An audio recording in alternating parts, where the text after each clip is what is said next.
Ouais, c'était vraiment un choc culturel pour nous de l'arrivée à Fès. Je pense que c'était un peu trop tôt dans le voyage. C'est particulier.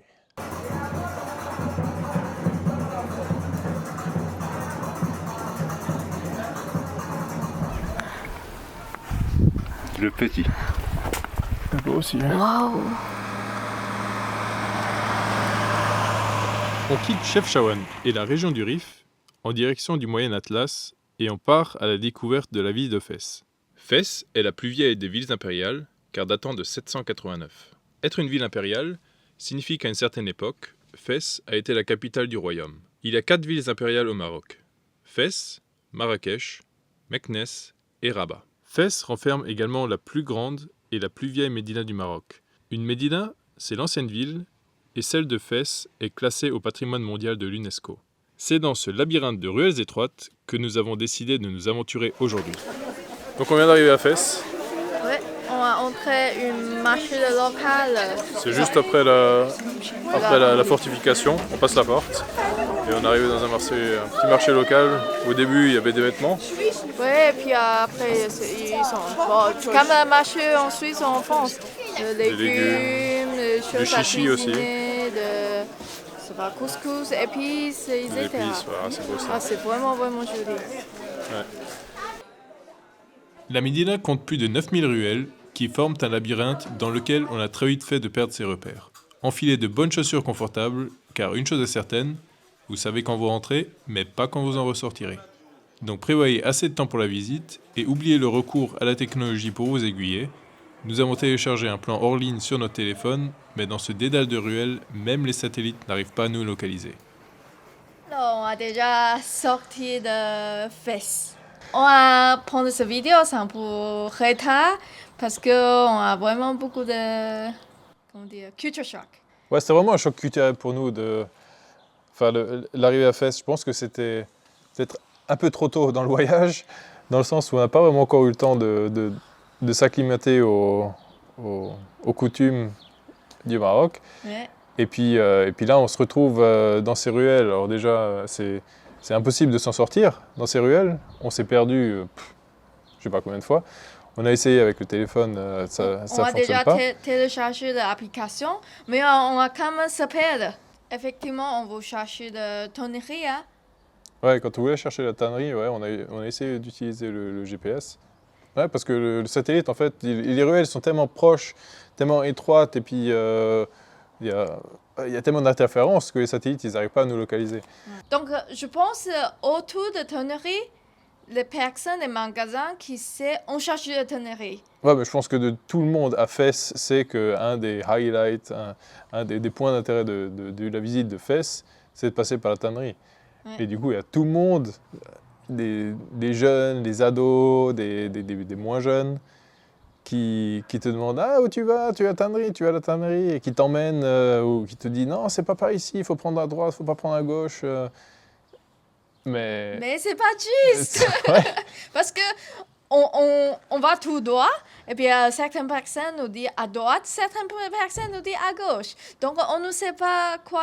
À la fin, on réalise, peut-être ils vont nous guider dans leur magasin. Ouais.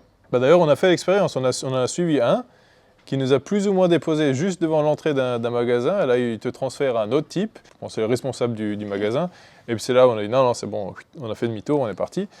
Parce que c'est possible qu'il y a une vue à partir De en haut. du magasin.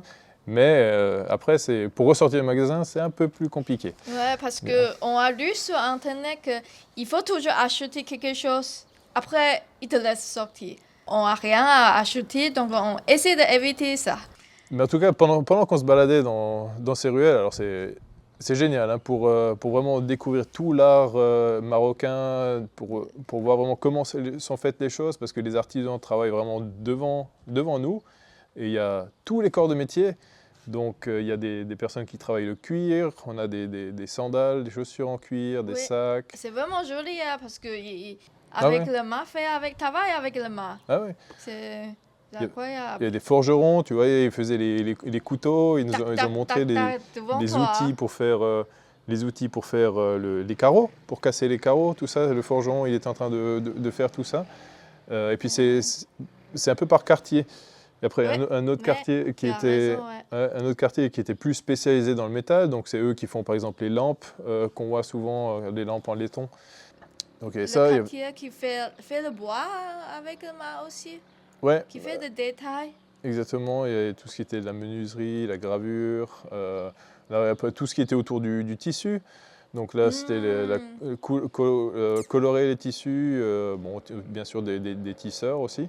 Ouais, et du coup, tous ces tissus qui sont en train de sécher avec les différentes couleurs. Ouais, ils avaient Exactement. un pot avec du pigment, du colorant qui était en train de chauffer, ils mettaient le tissu dedans et puis après ils le trempaient dans l'eau pour fixer le colorant sur le tissu et puis après ils faisaient sécher dans la rue.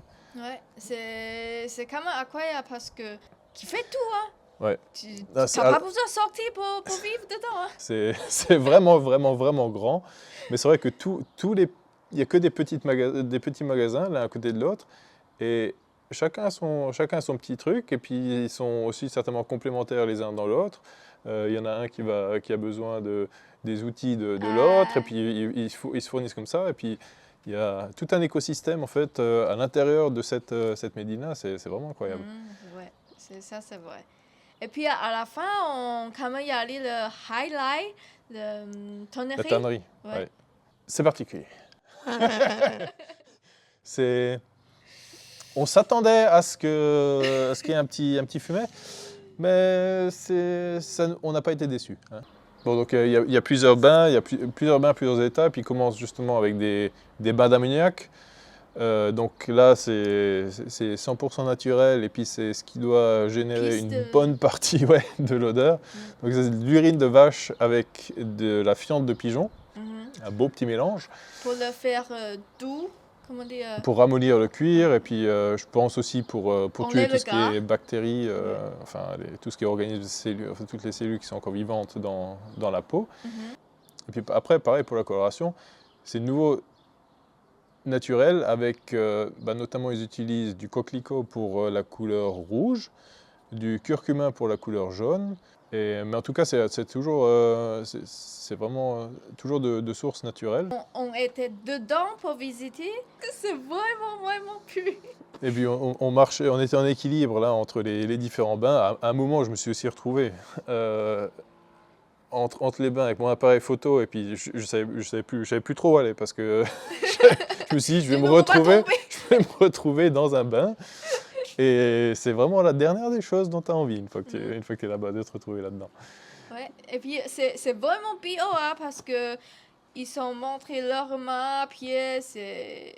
Ah, parce qu'eux, ils travaillent, ils sont entièrement plongés dedans. Hein. Et donc, ils ont une espèce de combinaison de pêcheurs qui leur arrive jusque-là. Mais après, toutes les mains sont... Ouais, les bras nus et les mains toute la journée dedans. Et puis, ils nous ont montré ces mains. C'était normal. Ouais. C'est en fait un employé de la tannerie qui nous a vu nous balader autour et puis qui nous a fait passer par une petite porte et puis il nous a proposé de nous faire un petit tour à l'intérieur. Les personnes qui travaillent comme ça, c'est de génération en génération, c'est travail dans la tannerie. Ouais. Et puis 200 personnes, je crois, qui travaillent dans cette tannerie. Dans le Fès, il y a plusieurs tanneries. Qu'est-ce qu'on a visité? C'est le plus grand, non? Ouais. Mais il faut quand même dire qu'à la fin de la journée, on a vraiment essayé de trouver la sortie la plus proche parce que bon, c'est très optimiste de se dire on va reprendre le même chemin pour ressortir là où on était. T'oublies, hein, c'est impossible. Donc je dirais que si maintenant on a un conseil à vous donner, Chef Shawen, très bien en tant que première visite, mais peut-être avant de vous aventurer dans les médinas de Fès, je sais pas, Il faut préparer un peu.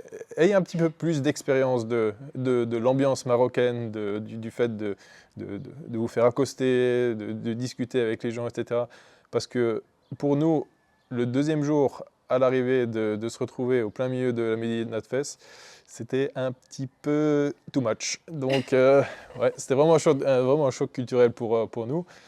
Mais donc, après, vu qu'on a quand même pas mal souffert, il faut quand même le dire, à Fès, ensuite, il nous fallait respirer un petit peu. Donc, on a décidé de partir dans l'Atlas. Donc là, on va recharger nos batteries dans les montagnes. On est parti pour l'Atlas. On continue à rouler du sud. C'est possible, hein. Faut creuser. Hein? Là, pas moi, hein, les autres. Moi, j'y achète. Elle veut le petit comme ça? On Petit, cherchait sympa. plutôt petit, ouais. Ouais, plutôt petit, ouais. Le petit. C'est beau aussi. Hein. Waouh. Ça, c'est joli. Ouais. I wonder, is this really natural color? Ouais, j'étais. Je sais pas, j'avais pas très confiance. Je me dis, c'est bizarre quand même. Il y a tellement de couleurs, tellement vives ces couleurs. Je sais pas. Est-ce que c'est naturel? Oui, c'est naturel. C'est naturel. C'est comme ça, tu casses, c'est comme ça. Et. C'est de la peinture! J'ai un peu mouillé le doigt et puis j'ai frotté la pierre. Donc c'est normalement un cristal blanc qui ensuite est teint. Dommage parce que le blanc c'est joli. C'est bon souvenir. Voilà, on commence à faire pigeonner au Maroc. C'est bien, voilà, on n'est pas les premiers, on sera pas les derniers. C'est ça. Mais ça donne plaisir à nous et de plaisir à plus. J'ai pas trop de plaisir à me faire pigeonner quand même, mais bon. Si vous aimez notre vidéo, J'aime ta vidéo. abonnez-vous. Ouais, je m'abonne et je clique sur la notification. Je peux? Ouais. Oh putain. J'ai touché la boîte de foin et puis les ailettes là, il y en a l'une ou l'autre où les pattes étaient cassées. Tous les pierres qui couvrent le village. Oh, ça vraiment casse le cœur. On a passé 5 ou 6 villages comme ça et puis...